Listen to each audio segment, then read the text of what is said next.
우리 할렐루야 샬롬하고 인사합니다. 할렐루야 샬롬 샬롬 샬롬 샬롬 샬롬 샬롬 샬롬. 하나님 사랑합니다. 여러분 주 안에서 사랑합니다.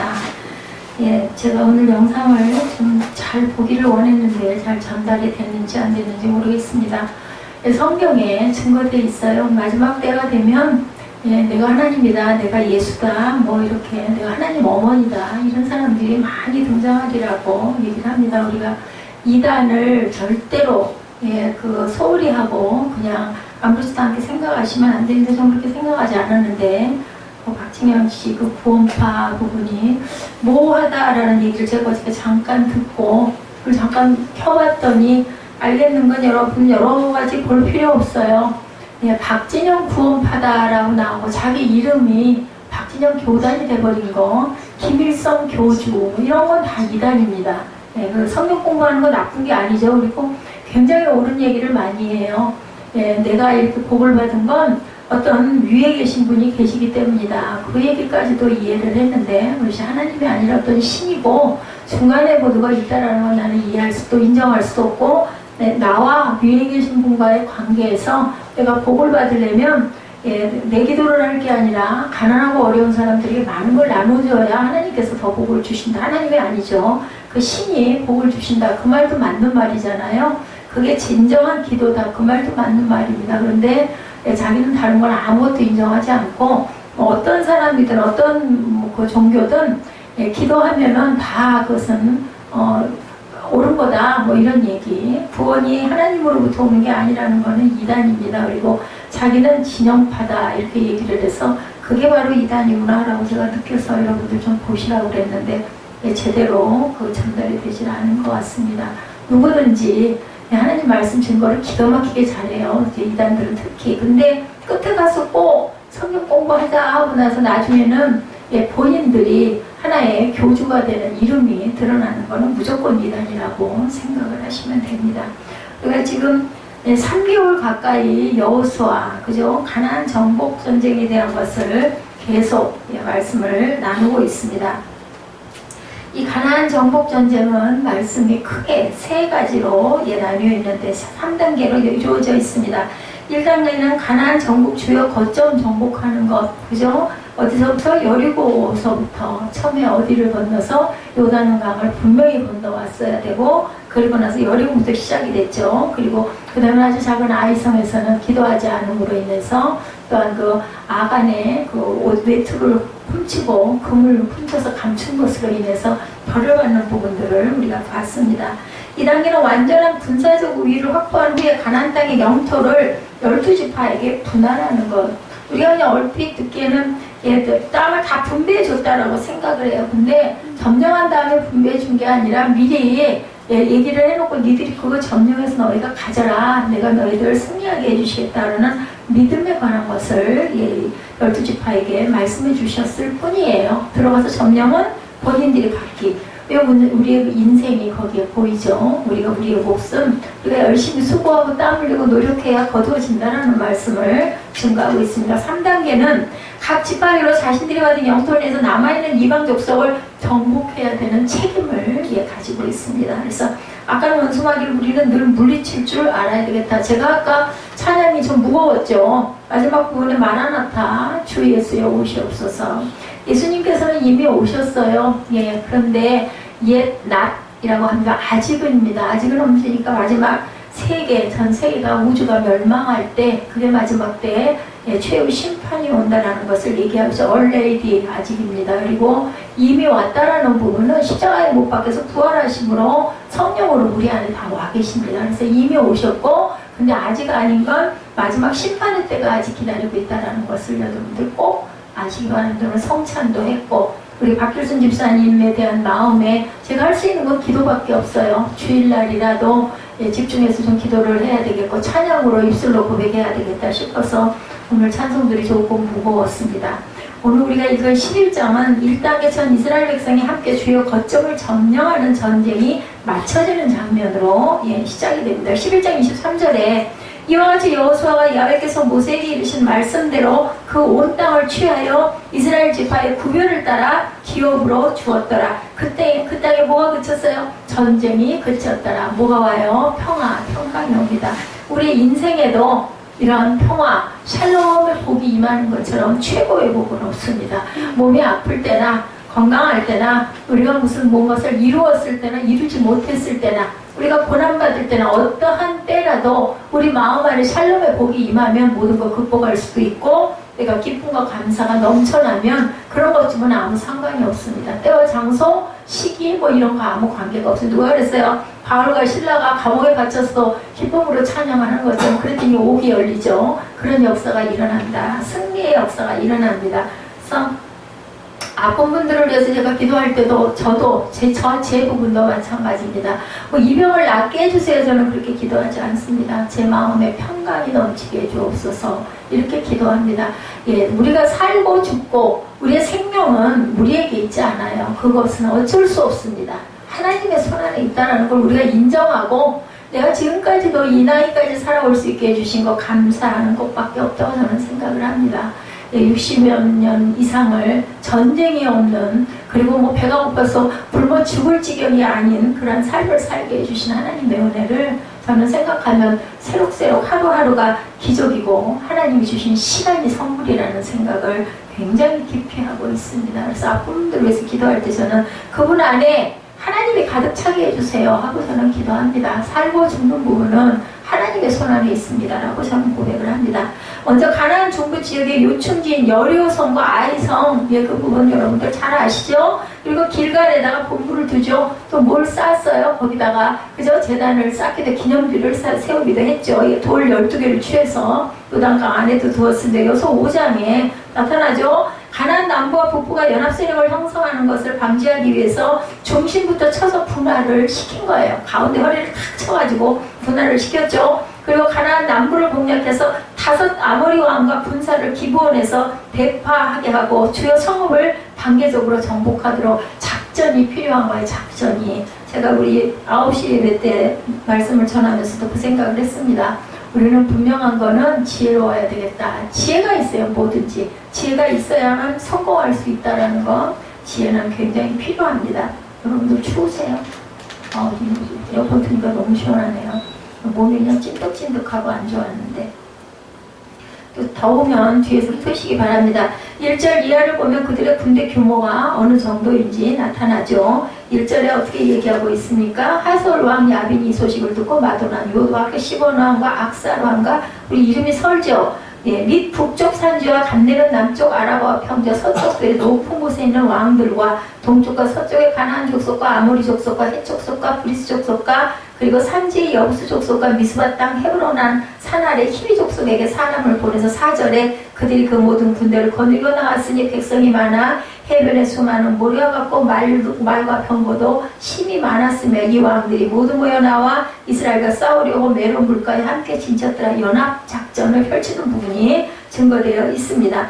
여호수아는 모든 지파가 총동원하여서 총전력을 펼치는 마지막 전투를 통쾌하게 결과적으로 승리하죠. 왜 승리했을까요? 하나님께서 함께 하심으로 승리합니다. 우리 삶도 그렇죠. 이 전투에서 어떻게 승리하는가를 살펴보므로 최후 승리를 위해 마지막까지 붙들어야 할 것은 무엇인가? 우리가 이 부분을 놓고 이 교훈을 삼도록 합니다. 우리 최후의 승리의 비결은 무엇인지.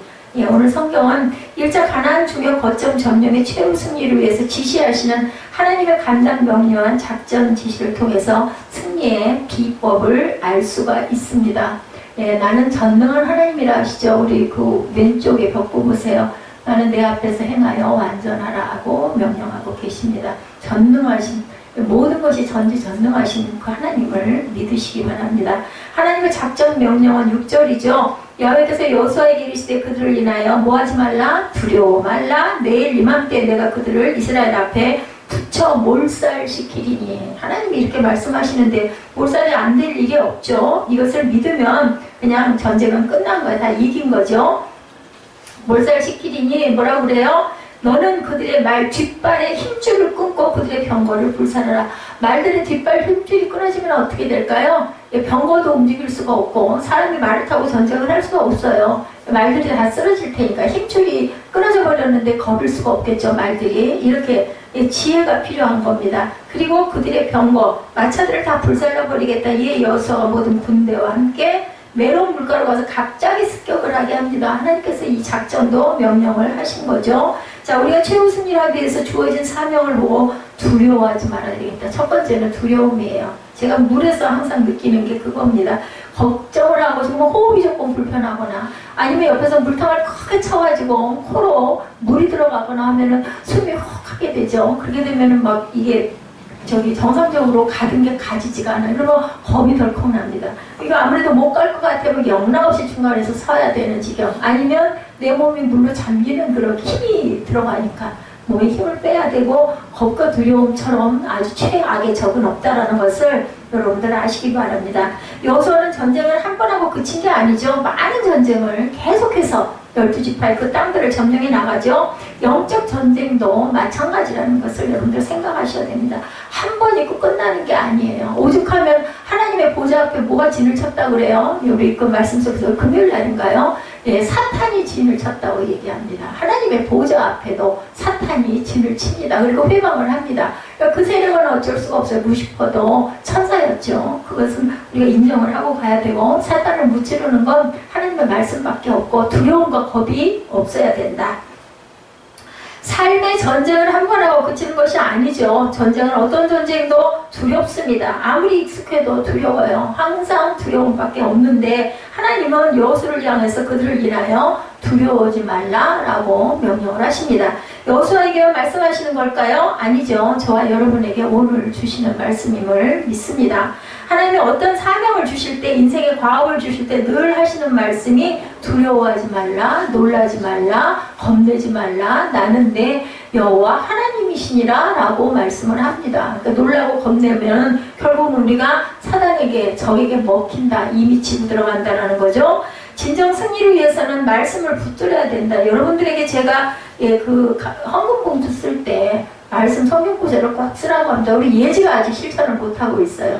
제가 말씀 내용 안 읽어줘요. 그냥 성경 말씀 읽어줍니다. 왜냐하면 본인이 성경 말씀을 하나 기록함으로 인하여 본인의 마음이 거기 담겨진다고 저는 그렇게 영적으로 감동을 받았기 때문이에요. 그러면 나머지는 하나님이 모르시겠어요? 다 아시고 진짜 아시죠? 우리 신령을 감찰하시기 때문에 성경 말씀 한 줄을 쓰면 아 너는 뭐가 필요하구나라는 너를 아신다는 거예요. 그래서 제가 대표 기도를 할 때 구구절절 내용 안 읽습니다. 특별한 경우 아니면 수요나 금요 예배 때는 제가 읽을 때가 가끔 있지만 주일 예배 때는 읽지를 않습니다. 왜냐하면 성경 안에 말씀 안에 답이 다 있고 살아서 역사하시잖아요. 그죠? 하나님 말씀이 살아서 역사하신다는 걸 믿고 고백을 하는 게 그게 바로 헌금 봉투에 성경 구절을 쓰는 것이기 때문에 되도록이면 너무 똑같은 구절만 쓰지 말고 그리고 여러분들 제가 아까도 미처서 얘기할 틈이 없어요. 좀 잘하고 계시리라고 믿습니다. 우리 전도사님을 통해서 함께 하시리라고 믿으면 이렇게 같은 구절을 계속 읽지 마시고 뭐 비슷한 내용이긴 하지만 돌려가면서 고린도전서 전서를 제가 늘 읽고 있지만 나머지 부분들 증거된 거를 돌려가면서 입술로 고백하심으로 인해서 성찬에 대한 하나님의 음성을 본인이 읽으면서 저는 그렇습니다. 설교하면서 하나님의 음성을 제가 듣습니다. 여러분들에게 전하면서 그래서 감동을 그렇게 받습니다. 아마 그래서 세워놓으신 것 같아요. 제가 너무 은혜가 부족하기 때문에 아무리 전쟁이 광고이 많아도 모든 전쟁은 당연히 두려울 수밖에 없죠. 어쨌든 날라온 화살 하나 잘못 맞으면 죽어요. 그죠? 우리 금요철야 때 알렉산더 대왕 이야기 얼마나 역사 속에 하나님이 정말 기가 막히게 미리 예언하신 게 역사 속에 세계 역사 속에 그대로 있는가를 우리가 얘기를 했습니다. 근데 어땠어요? 알렉산더 대왕이 대왕이에요. 대왕. 그런데 젊은 나이에 30대 중반에 뭘로 죽었어요? 감기로 죽었어요. 감기로. 물론 그 어떤 원인이 있었겠지만 드러나기는 열병으로 죽었다 이렇게 드러나 있습니다. 누가 그 사람이 죽을 줄 알았겠습니까? 알 수가 없는 부분이에요. 우리의 삶이라는 건 살았다 할 것이 없습니다. 두려움을 가지면 어떤 전쟁도 시작했다 해도 실패밖에 없다. 뭐든지 겁을 내면 그렇게 되더라고요. 늘 제가 증거하는 부분에 하나가 낙관 찍을 때, 그죠? 기껏 큰 전지에다가 2m짜리 전지에다가 글을 빼곡하게 몇 시간을 습작을 해가 써서 맨 끝에 내 이름 호 낙관 치는데 그 낙관 글씨가 조금 해야 되거든요. 그래 막 겁이 나는 거죠. 이거 틀리면 이거 획 하나 삐끗했다가 이거 다 버리는데, 근데 그 걱정하고 하다 보면 손에 힘이 들어가고 굳어져가지고 꼭 그게 틀려요, 획이. 그럼 결국은 그냥 다시 써야 되는 경우. 이런 것처럼 우리가 뭐처럼 중요한 게 없어요. 정말 자유로운 그런 그 몸의 힘을 다 빼고, 그게 곧 교만입니다. 교만. 그런 그 겁을 없애시기 바랍니다. 저는 그럴 때 그런 생각을 많이 합니다. 백전노장이죠. 여호수아는 1차 정복 사업의 마지막 전쟁 앞에서도 당연히 두려웠다는 그 많은 전쟁을 치렀지만, 지금 여호수아는 가나안 정복 사역의 최대의 위기를 맞고 있습니다. 가장 강력한 적 누구? 연합군이죠. 아까 우리 읽었죠. 1절부터 9절 내용 안에 있는 많은 부족들, 그 족장들, 왕들 이름 다 못 외우지만 어쨌든 수많은 나라들이 연합을 했구나 압니다. 그럼 얼마나 전쟁이 기가 막히게 컸겠습니까? 그 수가 바다의 모래처럼 대단했다라고 증거합니다. 신무기로 중무장을 했겠죠. 보병과 기병, 전차병으로 무장한 해변의 모래같이 많은 적들을, 새카맣게 몰려오는 적들을 맞이하는 여호수아의 모습을 마음으로 영상으로 그려보시기 바랍니다. 최후 사활을 건 전쟁, 마지막 전쟁이라고 여길 만큼의 대단한 전쟁. 지금까지 중부 남부를 모두 이스라엘에게 정복당한 가나안 족속들로서는 이 전쟁만큼 반드시 이겨가지고 우리를 무찔러야 되겠다는 결심이 대단했을 것 같아요. 북부의 모든 잔존 세력들이 총규합한 전투였습니다. 가나안 북부 연합군이 전쟁에서 패배하게 되면 가나안 땅 전체는 이제 이스라엘의 지배하에 들어가게 될 것이고, 이스라엘이 이 메론 전투에서 패배하게 되면 그동안 다져놓은 모든 기반이 일시에 무너져 내리는 치명타를 입게 되는 아주 굉장히 중요하고 대대적인 놀라운 전쟁이었습니다. 오늘 이 본문에 나타난 전쟁이, 이 일전의 가나안 땅의 주인을 결정짓는 피할 수 없는 한판 승부, 이 전면전에 승리하는 자가 최후 승리자가 되는 그러한 막판 전쟁이죠. 이런 상황에서 하나님은 여호수아에게 작전 지시를 하시면서 말씀드린 대로 첫 번째가 두려워하지 말라. 여러분 삶 속에 두려움을 비우시기 바랍니다. 너무 염려, 근심, 걱정 하지 마세요. 근데 우리는 그러죠. 뒤에 걸 자꾸 염려, 아이고 이렇게 되다가 나중에 이렇게 되면 이거 어떡해. 근데 그거 걱정하시지 말라는 거죠. 뭐라 그러세요? 내일 일은 내일이 염려하게 맡기라고 그러잖아요. 오늘 일에 최선을 다하시면 됩니다. 자, 누구를 두려워하지 말라고요? 하나님을 두려워하지 말라는 말씀이 아니고 연합군을, 적을, 사탄을, 그리고 문제를, 상황을 두려워하지 말라는 말씀입니다.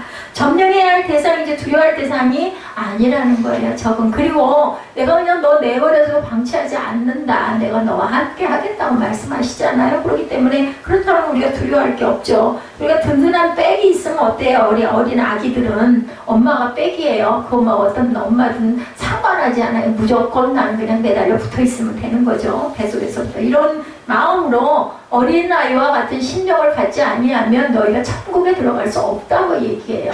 겸손해지라는 거죠. 그리고 어린아이를 대하듯 하라고 하는 겁니다. 이 말씀을 실천하시면 여러분 천국은 여러분들의 것임을 믿습니다. 요단강을 건널 때도, 그죠? 여호수아 1장 6절에서 9절에 아간의 죄로 말미암아 아이성 정복이 실패한 후에 다시 정복하기 위해 출전할 때도, 8장 1절에도 가나안 남부의 5 동맹국을 정복하러 가기 직전에도 10장 8절에도 동일하게 해주신 말씀이 바로 두려워하지 말라. 여호수아뿐만이 아닙니다. 하나님은 하나님의 사람들을 사용해서 사명을 이루실 때 늘 이 말씀을 해주십니다. 제가 아까도 9시 예배에서도 얘기했죠. 그냥 하나님이 툭 떨어뜨려 내려주시면 좋을 텐데 하나님은 꼭 사람을 사용하십니다. 이웃을 사용하십니다. 그리고 부모와 또 주변에 있는 가까운 사람들을 사용하셔서 나를 그 부분을 깨닫게도 하시고, 내가 돕게도 하시고, 내가 섬기게도 하시고, 내가 섬김을 받게도 하는 관계. 그래서 심은 대로 거두어지는 법칙이 분명히 있다. 그리고 누가 보신다? 하늘에 계신 하나님이 보신다고 제가 말씀을 드렸습니다. 아브라함의 조카 롯이 네 왕의 연합군에게 잡혀갔을 때 아브라함은 318명의 군민, 자기 그러니까 이 아브라함이 굉장한 부자였어요. 자기 집안의 군대를 가지고 있었던 거예요. 318명이나 되는 군사를 이끌고 그들을 쳐들어와서 롯을 구출해내는 장면이 있습니다. 창세기에 보면. 연합군이 보복하기 위해서 다시 쳐들어오면 죽음의 위기를 맞이할 수밖에 없죠. 이때 하나님의 하신 말씀이 아브라함아 두려워 말라 나는 너의 방패여 너의 지극히 큰 상급이라고 창세기 15장 1절에서 말씀하십니다. 야곱이 애굽에 내려간 민족을 이루어야 할 텐데 애굽 가는 것을 두려워하고 있을 때도 하나님께서 말씀합니다. 창세기 46장 3절에 보면 하나님이 가라사대 나는 하나님이라 내 아비의 하나님이니 애굽으로 내려가기를 두려워 말라 내가 거기서 너로 큰 민족을 이루게 하리라. 그래서 거기서 아브라함 큰 민족을 이루게 하시죠. 그리고 또한 무슨 얘기를 하세요? 야곱도 그랬고 모세를 통해서도 가나안 땅에게 이르게 하신 사명을 맡겼을 때 바산왕 옥 앞에서 두려워하고 있을 때 하나님이 주신 말씀 모세에게도 말씀합니다. 그리고 야곱에게는 12지파가 나뉘어서 애굽에서 큰 민족이 돼서 나중에 그저 출애굽을 하게 하죠. 그럴 때 얼마나 많은 그런 자손이 번성했습니까? 야훼께서 모세에게 이르시되 민수기 21장 34절에 그를 두려워 말라 내가 그와 그 백성과 그 땅을 내 손에 붙였다고 합니다. 너는 헤스본에 거하던 아모리인 왕 시온에게 행한 것 같이 그에게도 행할지니라 이렇게 말씀합니다. 뭐 하면 됐을까요? 순종만 하면 돼요. 순종만 하면 하라는 대로만 여러분들 삶 속에서 순종만 하시기 바랍니다. 말씀이 뭐가 돼서 육신이 돼서 여러분들에게 임했을 때 아멘하고 순종하고 받아들이시고 고백하시고 선포하시면 그대로 됨을 믿으시면 모든 삶의 뭐가 샬롬의 평강이 그리고 두려움이 거쳐지고 내 마음에 평안이 임합니다. 그렇게 되면 내가 어떤 상황과 어떤 환경에서도 감사밖에 나오진 않죠. 저는 매일매일 하루하루가 감사합니다. 아침에 눈 뜨게 해주셔서 감사합니다. 밤에 잠자리에 들 때 하나님 이렇게 평강하게 제가 잘 수 있게 해주셔서 감사합니다. 뭐 길게 기도하지 않습니다. 요즘은 그냥 기도고 감사합니다. 어젯밤에도 12시 조금 넘어가지고 한 시간 반인가 자고 눈 떠가지고 그냥 눈 뜬 채로 깨어있다가 요즘엔 그래도 수영을 좀 다니다 보니 그런지 모르지만 그냥 그렇게 누워있고 뭘 좀 보고 뭐 듣고 하다가 또 어느 사이에 슬쩍 자다가 또 눈 떠서 깨서 보면 깜짝 놀라서 시계 보죠. 시계가 항상 앞에 여기 동그란 시계가 앞에도 놓고 있고 여기도 시계가 보이니까 보면은 뭐 2시 몇 분 그러다가 또 좀 이렇게 들여다보다가 또 전에는 그걸 꼭 못 잤는데 이제는 또 깜빡합니다. 그러다 보면 4시가 좀 넘고 또 오늘은 4시 몇 분인가 아예 일어나가지고 묵상도 하고 기도도 하고 주방에 가서 이것저것 정리도 좀 하고 그랬습니다. 이렇게 하나님께서는 우리의 상황 속에서도 항상 역사하시는 하나님 멀리 계시지 않아요. 여러분 마음 안에 계십니다. 이상한 생각, 두려운 생각, 염려되는 생각 아니면 누군가가 밉고 그럴 때 있습니다. 막 원망스럽고 막 욕하고 싶고 그죠? 네, 어저께 우리 에스더 전도사 얘기 듣다가 막 웃었어요. 방송을 듣는데 방송 진행하는 진행자 꼭 여자만 그렇다고 그러더라고요. 너무 말이 많더라는 거죠. 그래가지고 막 뻔히 보여요. 약간 모습이 보여서 제가 웃음이 난 거예요. 그냥 한참 가다 보니까 자기가 막 욕을 하고 있더래요. 그 진행자를. 그래서 내가 그럼 딴 데를 틀지. 그랬더니 그래도 거기 나오는 찬양이 가끔 좋아서 듣기는 하는데 왜 시끄럽게 그냥 군더더기 말이 많아가지고 그러다가 본인이 느꼈다고 내가 이걸 안 들으면 될 걸 왜 이렇게 자꾸 입술로 이러고 있나라는 생각을 했다고 그래서 웃었습니다. 그걸 비우시면 돼요. 각도를 그냥 방향을 바꾸세요. 그럴 때는 뭐가 자꾸 부딪히면 그냥 피해 가시면 됩니다. 아니 주님께서도 말씀하셨잖아요. 발에서 먼지도 털어버리고 권하다가 안 되겠다 싶으면 그 집에서 나와라. 축복을 해줬는데 축복을 안 받으면 그 축복은 누구에게 간다? 축복한 너에게 간다. 그래서 여러분들 자꾸 상대방에게 축복하시기 바랍니다. 많이 축복하시면 그 축복이 돌아서 본인에게 온다라는 걸 잊지 마시기 바랍니다. 그래서 그 사사기 6장 23절에도 야훼께서 기드온에게도 말씀하죠. 그에게 이르시되 너는 안심하라 두려워 말라 죽지 아니하리라 하시니라. 이게 중요합니다. 이게 중요합니다. 제가 부활절 이후에 그런 마음이 제게 딱 왔다 그러지. 그건 사람이 주는 마음이 아니에요. 아니면 내 위안의 마음이 아니에요. 너무 그런 거 가지고 신경 쓸 거 없다라는 말씀이 딱 왔습니다. 근데도 전 지금도 불편한 데는 그대로 불편합니다. 어느 날은 너무 과로하면은 정말 일어날 수도 없을 만큼 너무너무 힘듭니다. 근데 무슨 이상한 힘이 내 안에서 작용을 하면서 내가 그냥 벌떡 일어서는 그 내 안에 있는 영이 일어서는 것 같은 그런 감동. 이게 바로 하나님이 나와 함께 하신다는 거. 이건 저라고 그런 게 아니에요. 여러분에게도 다 그런 마음이 옵니다. 저는 내 병 낫게 해주세요 하고 절대 기도 못합니다. 왜냐면 내가 젊은 날 내 건강을 잘 돌보지 않았고 너무 지나치게 운동 많이 했고 하지 말라는 짓만 하고 다녀서 높은 신발 많이 신고 다니고 무거운 거 들고 다니고 미련을 떨고 버스를 한 번 더 타면 될 걸. 버스 타던 시절에는 버스 안 태우고 무릎 무거운 벼룩돌을 들고 몇 정거장씩 걸어가지고 제가 그 어디에요? 거기 저기 이대 그 넘어 거기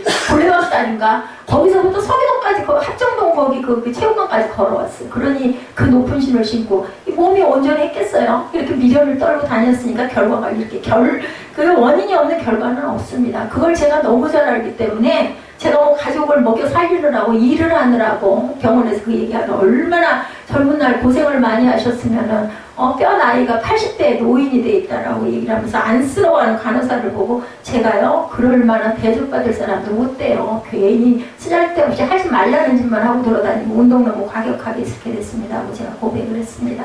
이사야 41장 10절이죠. 두려워 말라 내가 너와 함께 함이니라. 놀라지 말라 너는 내 하나님이 됨이니라. 네, 내가 너를 굳세게 하리라. 참으로 너를 도와주리라. 나의 의로운 오른손으로 너를 붙들리라고 말씀을 합니다. 아니 이렇게 그죠? 우리에게 사람이 이렇게 막 위로를 해줘도 힘이 나는데 하나님이 이렇게 말씀을 하시잖아요. 로마에까지 가서 사명을 이루어야 할 바울이 풍랑을 만나서 죽음의 위기 앞에서 두려워하고 있을 때 하나님이 말씀하시죠. 사도행전 27장 24절에 바울아 두려워 말라. 내가 가이사 앞에 서야 하겠고 하나님께서 너와 함께 행선하는 자를 다 내게 주셨다라고 얘기합니다. 가이사 앞에 가느라고 배를 타고 모로 죄인으로 잡혀서 가는데 그 길이 무슨 길이었냐면 거기다 그냥 놔뒀으면 거기에 있는 사람들이 바울을 죽이게 생겼어요. 그래가지고 배로 피난을 시킨 거예요. 그래서 가이사 앞에까지 무사히 가게 만들고 거기서 하나님의 영광을 증거하게 만드는 하나님 놀라운 하나님의 역사입니다. 우리가 최후 승리를 위해서 인생의 마지막에 붙들어야 할 진리는 여러분들 잊지 마십시오. 다른 어려운 거는 잊어버리기 쉽지만 뭐 두려워하지 않는 건 뭐든지 안 잊어버리실 수 있죠. 절대로 어떤 문제 앞에서 두려워하지 마시기 바랍니다.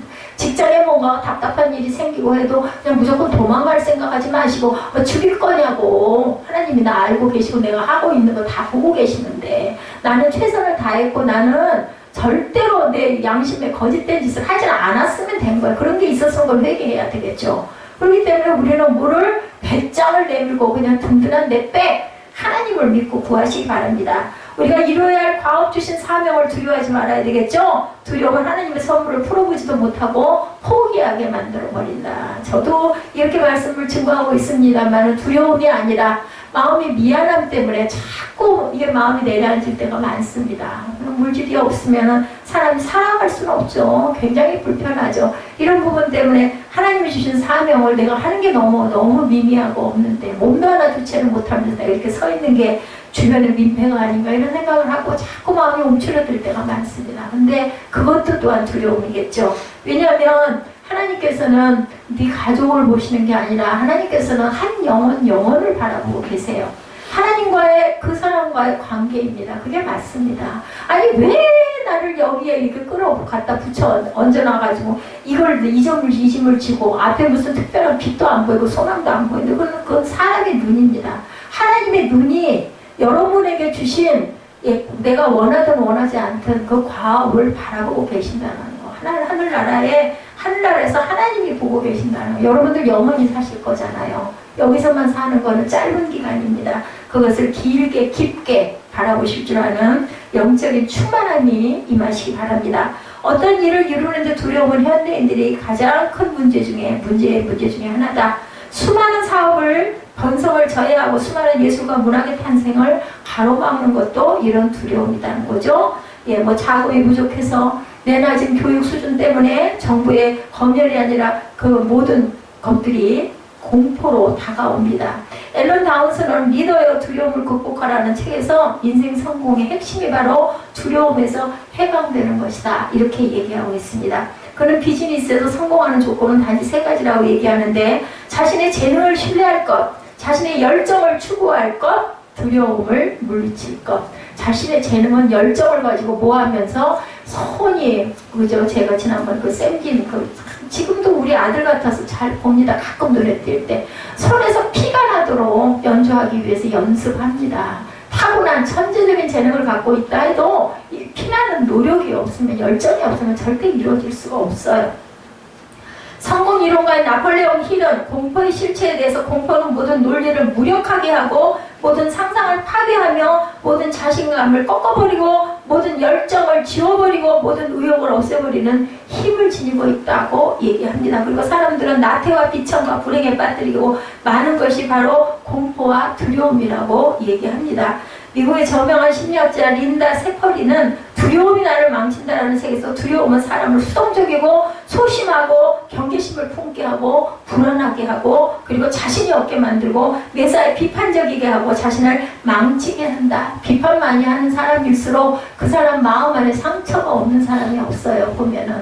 그렇기 때문에 절대로 두려워하지 말아야 되겠고 누구를 비판하는 거는 하지 않고 다만 내 이웃이나 내 지인이나 내 가까운 사람들이 잘못될 경우에는 우리는 기도해 줘야 합니다. 그 속에 있는 죄를 뽑아버리도록 미워해야 된다. 제가 누구인가 그런 얘기를 했어요. 우리 몸에 수술을 해야 돼. 뭐가 염증이 있어. 자꾸 파고 먹어 들어가. 그럴 때 뭐 해요? 수술하죠.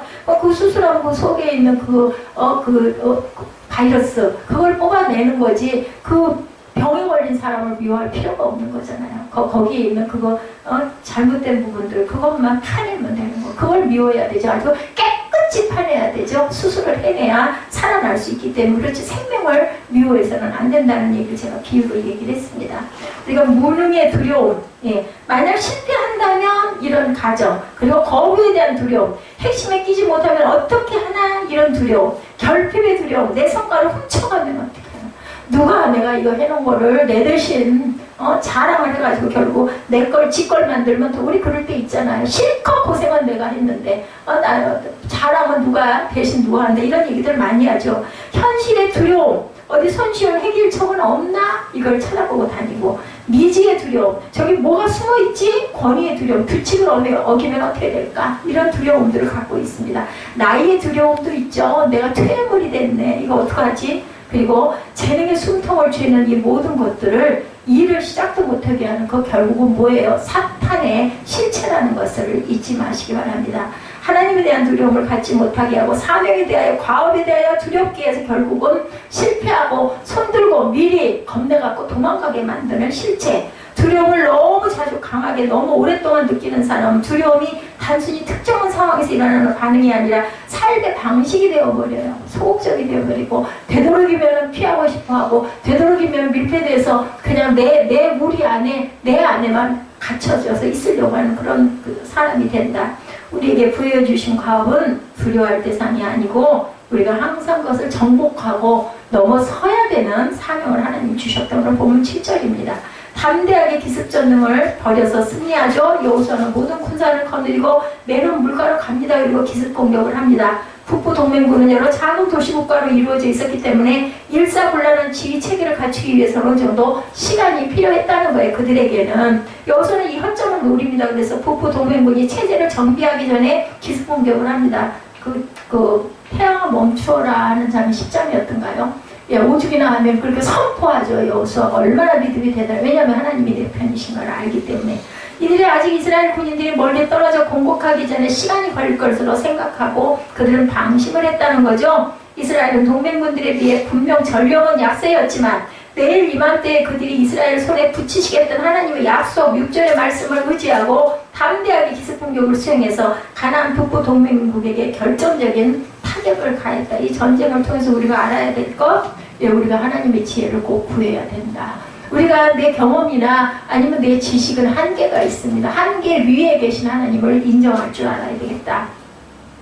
졸지라는 말 단어 여러분들 아시죠? 눈 깜빡할 사이를 얘기합니다. 상대방이 전혀 예측치켜 못할 그런 졸지의 그 순간을 포착을 한 거죠. 그래서 밀고 들이닥칩니다. 이스라엘이 바다에 모래같이 많고 더욱이 맑아 병거로 무장한 북부의 연합군을 보고 겁을 집어먹고 망설였다면 이 전투에서 승리하지 못합니다. 그리고 여러분들 기회에 강해야 됩니다. 기회가 왔다 하면 얼른 잡아야 되죠. 가데스 바네아에서 이스라엘 백성들처럼 자신들은 메뚜기에 불과하다고 겁을 먹었으면 결코 이 전투에서 승리할 수 없습니다. 내가 몸에 움츠려들면 무엇도 기능을 펼칠 수가 없어요. 운동도 그렇고 공부도 그렇고 시험도 그렇고 뭐든지 우리는 우리 하나님을 경외함으로 두려워하지만 하나님이 맡겨주신 사명은 왜냐하면 하나님이 맡겨주셨으니까 절대 죽을 일은 없잖아요. 내가 내 마음이 아니고 하나님이 나보고 하라고 하셨으면 그 뒤에 것, 뭐 주변에 어떤 사람들이 이런 걸로 인해 피해를 받으면 이런 생각 자체가 사탄이 주는 생각이라는 것을 믿고 담대하게 밀고 나가시기 바랍니다.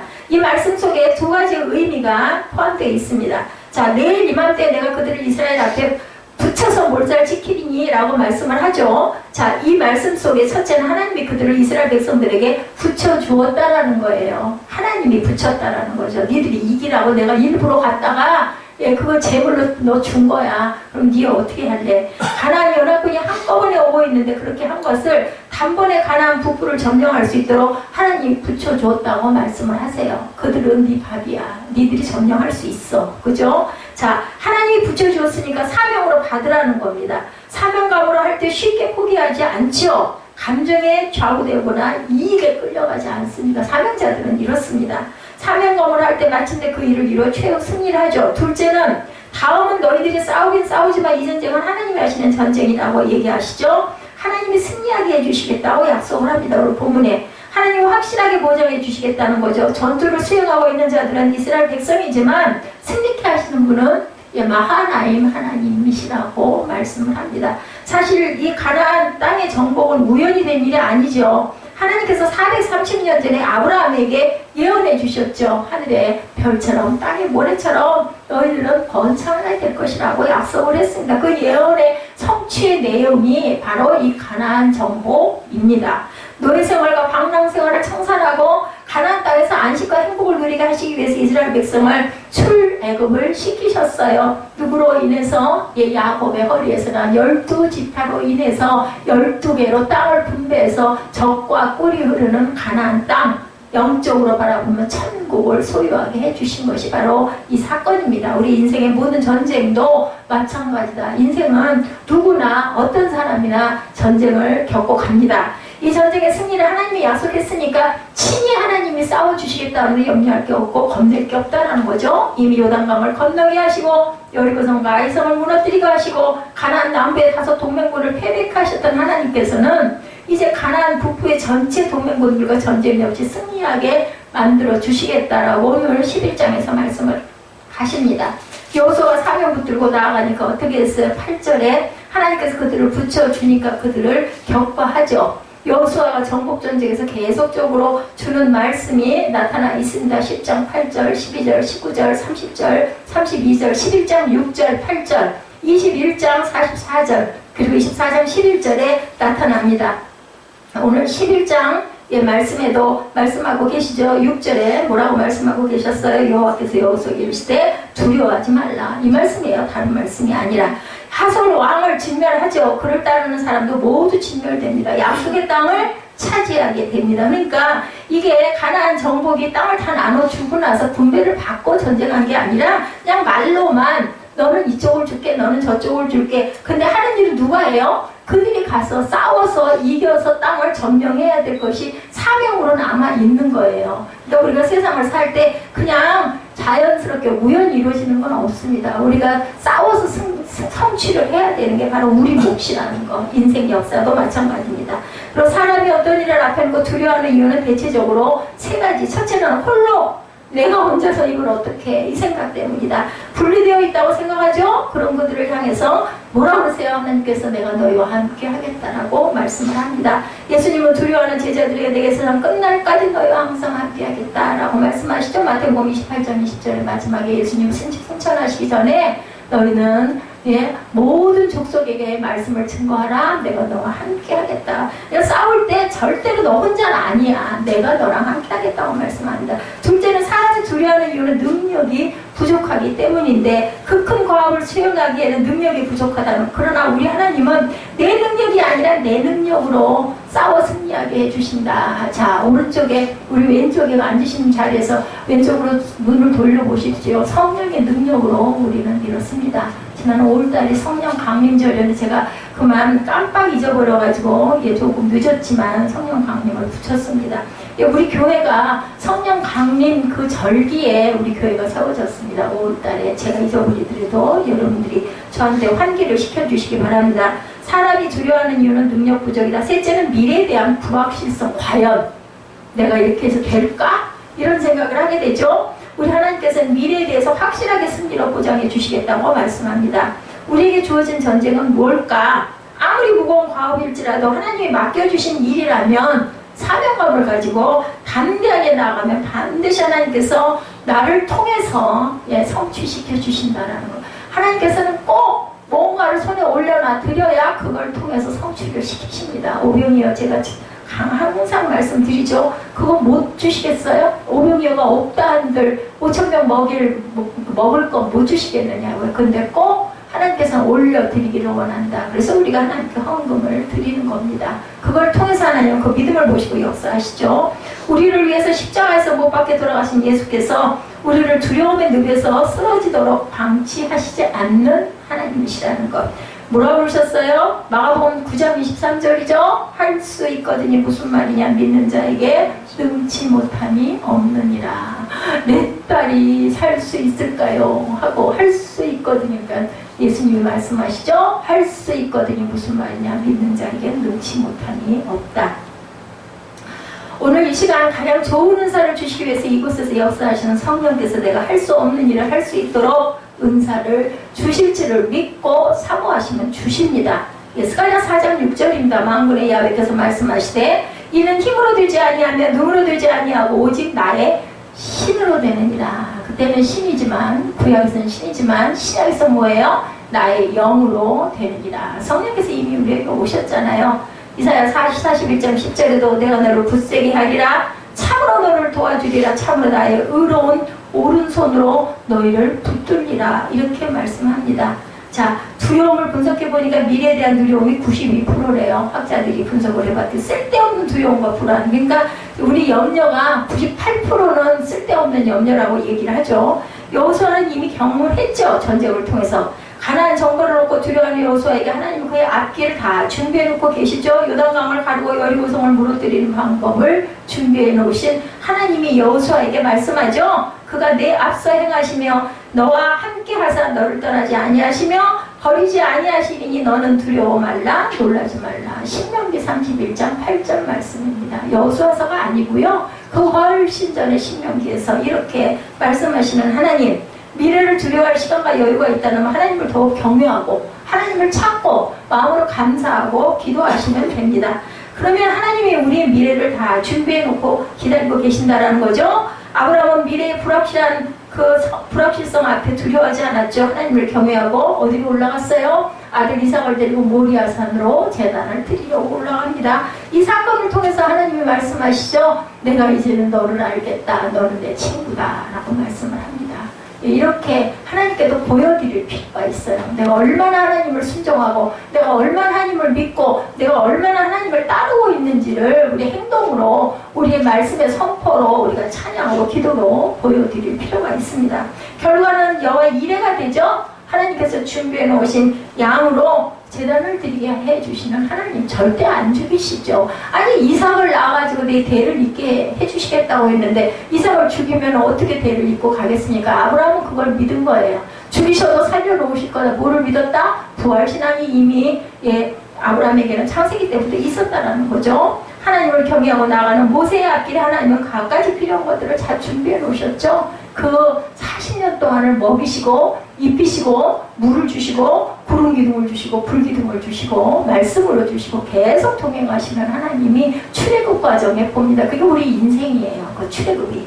하나님을 경외하고 나가는 바울의 앞에 하나님의 신실한 동역자와 후원자들을 준비해 놓으시고 광야에서 어찌할 줄 모르는 이스라엘 백성들을 구름기둥과 불기둥으로 보호하시고 인도하십니다. 신명기 1장 33절입니다. 그가 너희 앞서 행하시며 장막 칠 곳을 찾으시고 밤에는 불로 낮에는 구름으로 너희 행할 길을 지시하신지니라 라고 말씀을 합니다. 모세가 이스라엘 백성을 이끌고 바로 왕에게서 나왔을 때 바로가 마음받고 이스라엘 사람들을 죽이기 위해서 애굽의 모든 전차를 동원하고 군인을 거느리고 추격하죠. 앞에는 홍해 바다가 놓여 있습니다. 어떻게 하셨는지 여러분들 아시죠?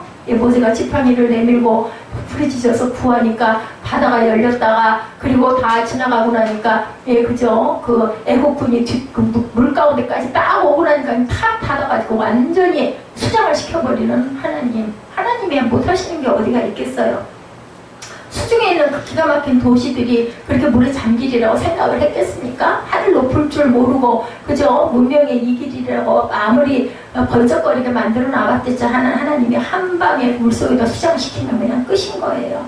너희는 두려워하지 말고 가만히 있어도 야훼께서 오늘날 너희를 위하여 행하시는 구원을 보라. 너희가 오늘 본 애굽 사람을 또 다시는 영원히 보지 못할 것이다. 출애굽기 14장 13절에 증거합니다. 다윗의 앞길을 인도하신 하나님께서 우리의 앞길 또한 인도하시죠. 모세의 앞길을, 여호수아의 앞길을, 야곱의 앞길을, 요셉의 앞길을 인도하신 하나님께서 저와 여러분의 앞길도 예비하시고 인도하신다는 것을 믿으시면 아멘 하시겠습니다. 아멘입니다. 우리는 최후 승리를 위해서 하나님을 전적으로 의지하고 주신 말씀을 붙들고 온전히 그 다음에는 두려워하지 말고 뭐해라? 순종하라고 말씀합니다. 두려워하지 말라. 내가 그들을 붙여 너희들 앞에서 승리하게 하겠다고 말씀하신 하나님께서 어떻게 하면 여호수아가 이전에서 최후 승리할 수 있다고 가르쳐 주세요. 6절에 보면 너는 그들의 말 뒷줄에 뒷발에 힘줄을 끊고 불로 그 병거를 사르라고 말씀합니다. 이상한 작전 명령이죠. 뭐 가서 나가서 어떻게 싸우라 내가 너희들 막 다 이기게 해줄게 이게 아니에요. 말에 뒷 힘줄을 끊으라고 얘기를 하고 병거를 불사르라고 얘기합니다. 전쟁터에서 장병을 입은 여호수아로서는 이해가 안 될 수도 있었을 거예요. 승리하는 전력 무기인 말과 병거는 당연히 다음 전쟁을 위해서 놔뒀다가 사용해야 되는데 그걸 힘줄 끊어버리고 나면 그 말은 절대로 쓸 수가 없습니다.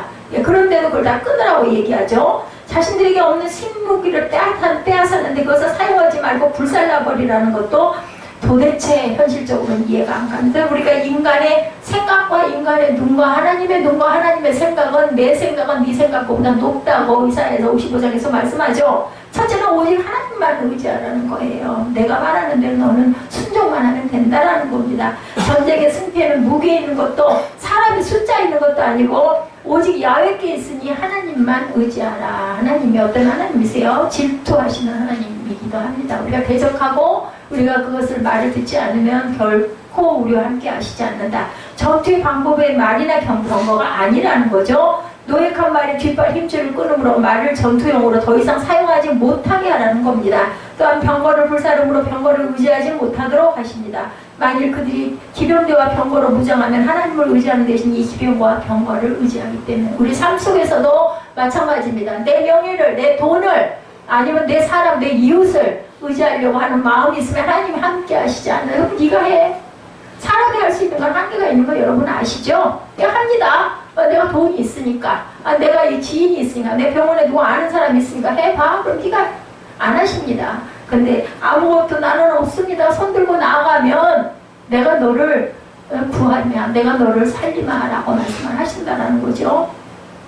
승리하려 하나님께 영광을 돌리기보다는 그들의 능력으로 승리했다고 자랑하고 교만해질 거죠. 하나님은 이것을 원하지 않습니다. 교만은 패망의 선봉이라고 얘기하죠. 결국 교만은 망하게 된다는 겁니다. 신명기 17장 16절에 이스라엘 왕들 자는 말과 병거를 많이 갖추지 말라고 말씀합니다. 수많은 전쟁에서 승리한 다윗은 시편 20편 7절에 혹은 병거 혹은 말을 의지하나 우리는 야훼 우리 하나님의 이름을 자랑하리로다.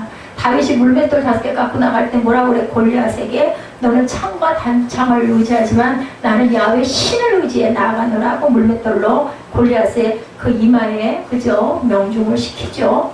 적군과의 생사를 건 전투에서 반드시 이겨야 되죠. 그렇다고 세상의 말과 병거를 의지하지 말고 싸우지 말라는 게 아니죠. 전쟁의 방법도 능력이 하나님 야훼만을 의지하는 겁니다. 그럴 때 무조건 내가 될 수 있다라고 얘기하죠. 두 번째는 철저히 하나님께 순종하라. 이성에 이해되지 않는 명령일지라도 이익에 맞지 않는 명령일지라도 순종하고 의지하라. 그죠? 누구에게? 베드로에게. 절대로 깊은데 그 시간에 가서 고기를 잡을 수 없었지만 물 한가운데로 깊은 곳에 그물을 던져라 할 때 뭐라 그랬어요? 베드로가 제가 아무리 해봐도 되지 않는 거지만 말씀에 순종하여 그물을 내리리다 하고는 그물이 찢어질 정도로 고기를 잡는 그것을 우리가 봅니다.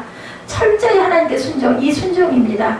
목회자를 통해서 들려주신 하나님의 말씀일지라도 그 말씀을 철저히 붙들고 순종하라는 것, 목회자들이 전하는 말은 말씀의 중심입니다. 만약에 목회자가 자기 얘기를 하거나 다른 복음을, 한나 복음을 전하면 그것은 이단입니다. 아까 진영파 얘기하죠? 이 교주가 되는 건 그거는 이단입니다. 9절에 여호수아는 성실히 순종하죠. 자, 뭐라고 얘기를 하고 있어요? 9절에 여호수아가 여호와께서 자기에게 명령하신 대로 행하여 그들의 말 뒷발이 힘줄을 끊고 그들의 병거를 불러 살랐더라고 나타납니다. 노력한 말들을 무용지물로 만드는 일 얼마나 아까웠을까, 그죠? 근데도 순종합니다. 미련할 정도로. 뭐처럼? 아이처럼 하라는 대로. 그러나 아무런 이의를 달지 않고 순종합니다. 이익이 되지 않아도 미련하게 보여도 말씀에 순종해야 되겠다. 그래서 우리는 너무 내 머리와 내 어떤 지식과 아니면은 내 경험을 의지해서는 안 된다. 하나님의 생각, 하나님이 보시는 각도가 다르다는 걸 절대 잊지 마십시오. 본인이 직접 듣지 않고 모세를 통해서 명한 것도 순종합니다. 15절에도 보면 야훼께서 그전 모세에게 명령하신 것들을 모세는 여호수아에게 명령했고 여호수아는 그대로 행하여 야훼께서 모세에게 명령하신 모든 것을 하나도 행하지 아니한 것이 없었더라. 하나님께서 모세에게 명령한 걸 모세가 여호수아에게 얘기했고 여호수아도 똑같이 순종을 했다는 거죠. 일찍이 모세에게 출애굽기 34장 11절에서 16절에 이스라엘이 가나안에 들어가면 가나안인들과 언약하지 말고 그들의 신을 섬기지 말고 그들과 혼인도 하지 말라고 명령합니다. 민수기 33장 51절에서 56절에도 이런 내용을 재차 반복해서 명령하셨습니다. 모세는 신명기 7장 1절과 2절에서도 여호수아에게 하나님의 명령을 그대로 전달했던 거예요. 근데 여호수아는 모세를 통해 간접적으로 들은 말씀이지만 그대로 순종했다라는 거죠. 하나님의 말씀이었으니까. 하나님께로부터 직접적으로 들은 말씀이든 모세로부터 간접적으로 들은 말씀이든 하나님의 명령이면 그 말씀으로 순종했다라는 것. 사람을 보지 마십시오, 여러분들. 성경을 그대로 전해 드릴 때는 성경 말씀을 믿고 받아들이셔야 여러분들에게 복이 오고 승리가 온다라는 것. 하나도 행하지 않은 것이 없었다라고 말씀하죠. 얼마나 철저히 순종했는가를 알 수 있고 바리새인처럼 예수님 말씀 듣고 흠집을 절대로 잡아서는 안 된다. 사도행전에 나오는 스데반을 죽이고 유대인들처럼 자신들의 잘못을 지적하는 말씀을 듣고 절대로 분노해서는 안 됩니다. 그들은 스데반의 설교를 듣고 마음에 찔려 저를 향하여 이를 갈았다. 사도행전 7장 54절에 증거하죠. 그래서 뭐 던졌어요? 돌을 막 던져가지고 결국 스데반을 죽이죠. 하지만 스데반은 결국은 승리합니다. 천국에 앉죠. 예, 이런 부분 우리 눈으로는 아닌 것 같고 내가 이긴 것 같지만 사실은 아니라는 거죠. 무언가 비판적이어야 교양 있는 것 같고 지성 있는 것 같다고 말하는 시대에 우리는 살고 있어요. 명령이 무시되고 권위를 인정하지 않고 순종이 미덕이 아닌 시대에 살고 있습니다. 자기 잘난 맛에 다들 살아요. 제가 아까 박진영 그 부분을 보면서도 이제는 전부 다 내가 하나님이야. 범신론적이죠. 그런 부분들로 전부 다 나 각자 내가 교주야. 내가 하나님이야. 내가 하면 다 할 수 있어. 그리고 뭐 중간에 뭐 예수님이 뭐가 필요 있어? 어떤 신 뭐가 있기는 있어. 그 신과 나와 그냥 정통을 하면 내가 나도 하나의 표야. 나도 진영파야. 이렇게 나가는 이런 시대에 우리가 살고 있습니다. 전부 나 잘난 맛에 삽니다. 목사가 뭐가 필요가 있어요. 성경 보고 내 성경 공부하는데 뭐가 나빠요? 모여서 집회하는 게 왜 나빠? 맞죠? 나쁘지 않습니다. 근데 내가 교주야가 그게 문제라는 거죠. 순종하기는 하되 철저히 온전히 순종해야 되겠다. 하나님 말씀대로만 우리는 살아가면 됩니다. 1차 거점 점령의 전쟁에 대해서 정리하면서 성경은 여호수아의 순종에 대해서 말씀합니다. 16절에서 23절에 보면 1차 정복 전쟁의 종결 부분을 설명하시면서 21, 2절에 말씀합니다. 가사와 가드와 아스돗을 약간 남겨놓죠. 여호수아 순종의 꿈을 지적하고 있습니다. 강력히 대항할 만한 세력 모두 점거했기 때문에 안심할 수도 있고 일시에 멸족시키면 전 국토가 황폐화되니까 잠시 종으로 부렸다 점진적으로 쫓아내기 위해서 그렇게 할 수도 있습니다. 그들을 제거하지는 못하죠. 그래서 후일에 삼손을 쓰러뜨리게 된 것, 이것이 바로 가사의 사건입니다. 사사기 16장 1절에 보면 삼손이 가사에 가서 거기서 한 기생을 보고 그에게 들어갔더니, 그죠? 삼손과 데릴라 여러분 잘 아시죠? 거기서 이런 일이 일어남으로써 그 삼손 장군 하나님께, 그죠? 그 내림받은 그 머리에 그 힘을 가지고 나라를, 민족을 지켜야 될 삼손이 쓰러지는 사단의 역사에 죽는 그런 그 내용이 나옵니다. 삼손이 그곳에서 이방 여인 드릴라의 유혹에 넘어가 머리가 깎이고 눈이 뽑히고 감옥에 갇히고 불행한 최후를 맞게 됩니다. 만약 여호수아가 당시 그 성만 취했다면 후대에 그런 비참한 몰락은 없었을 것이라는 거죠.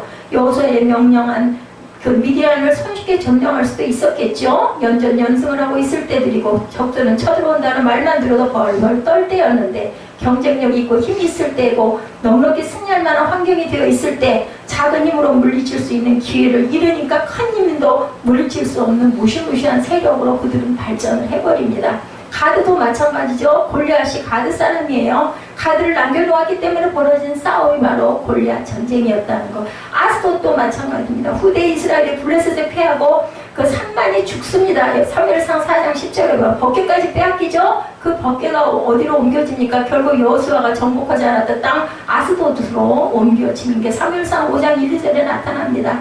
성실히 순종하되 어떻게 순종한다? 끝까지 철저하게 순종해야 된다. 뭔가 이렇게 잔재가 남으면 결국 그것으로 인해서 이런 화가 임한다라는 것.